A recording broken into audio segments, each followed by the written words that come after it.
ଶୁଣି କରି ଚାର କଣ ଗଲେ ଶୀଘ୍ର ହୋଇ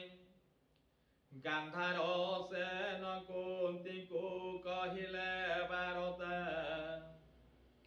ଚାରିଦିନେ ବିବାହ ହେବ ତୁମ୍ଭର ଦୁହିତା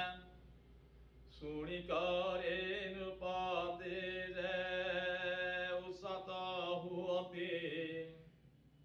ଚାରମାନଙ୍କୁ ସୁବର୍ଣ୍ଣ ଖଡୁ କବଳା ଦନ୍ତି ପଦାର୍ଥର